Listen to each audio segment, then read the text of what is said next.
what's going on with it, man? This is your main man, the math guy right here, checking in again. And today we're going to be talking about dealing with some exponential functions, all right? So our problem says that we're going to be dealing with some student populations from Timbuktu University, okay? So let's get into it.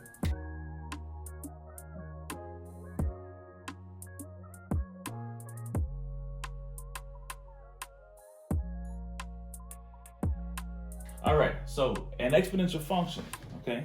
Let's just look at it right quick. So an exponential function is any function that can be written as y equals a times b to the x, okay? These are the two key features that we have here. Your a is going to be representing of your initial value, okay? That's also your starting point, all right? And your b is, the mathematical term for it is that we can say it is the multiplicative change in the output. But in this particular case, we can just say, hey, it's the growth rate, all right?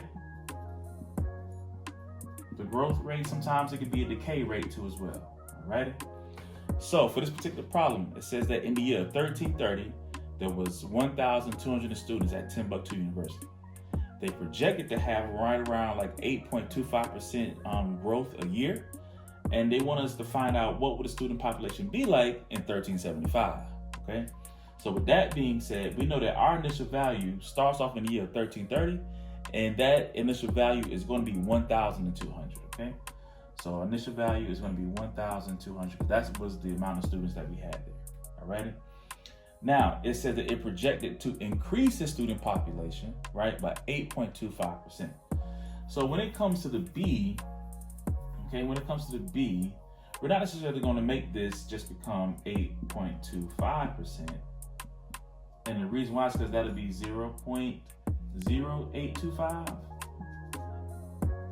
And if I was to plug this in, if I was to write it just like this, if I was to write 1,200 times 0.0825 to the x, this right here will actually represent the fact that it's decaying or it is depleting, okay? So in order for it to be an increasing type of number, we put 1 plus the percent, okay? So let me just erase all of this right here. So this is not going to be B.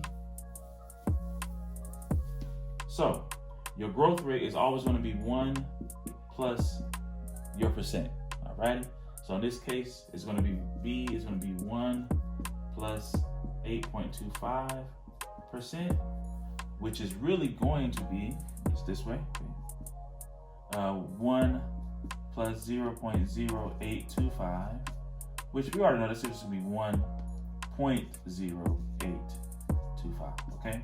So we got to understand that. Now, one key thing that I see some students make is that they want to add this 1 with this 5 way down here. And the reason why that's not the case is because, remember, this is a whole number right here. So we're adding a whole number that's in the place value of a 1 with the place value of the ones in this decimal, which is this first 0 right here. So it's going to be 1.0825, all right?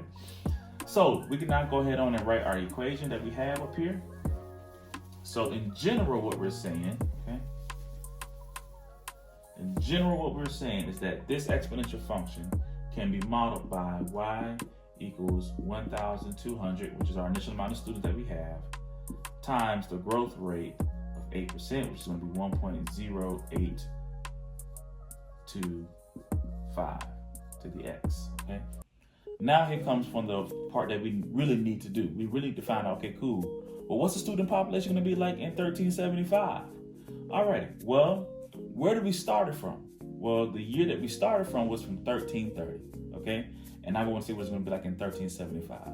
So how many years have transpired from 1330 to 1375? It's going to be about 45 years right there, right? So now we got to think about, okay, cool, where do we plug the 45 in for, okay? We know we have y here, we have x here. What does this mean? Well, y represents the amount of students that we have each year based off of what our key features. X represents the amount of years that have transpired. So therefore, we're going to plug our 45 in for x, okay? So we're going to plug 45 in right here for x. And we're going to use our calculator right quick. You can use any scientific calculator to go ahead and make these calculations, okay? Because you will need to, all right? So if I was to have 1,200 times 1.0825 raised to the 45th power, My answer is going to be 42,504.70. We'll go three significant figures. We say 707. Okay? I'm sorry, 702. Alrighty, now, in this particular case, they say, hey, round your answer to the nearest person. The nearest person will be in your ones digit place, which is right here in this 4. So if I'm rounding to that particular digit place, or that place value, I'm going to look at the one that's to the right of it, which is the 7. Does the 7 have enough power to move this 4 up? Well, just like the old riddle says, 5 and above, give it a shove. 4 and below, let it go. So since this 7 is 5 and above, or a number that's above 5, we're going to go ahead and shove this 4 up to 5. Okay?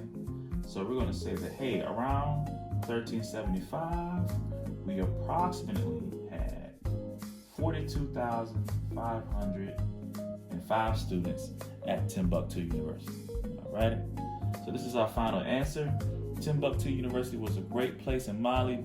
I believe at one point in time it was the place of the golden age of knowledge. Okay? That's all we got for today. Holler at y'all later. The Math Guy. Yeah.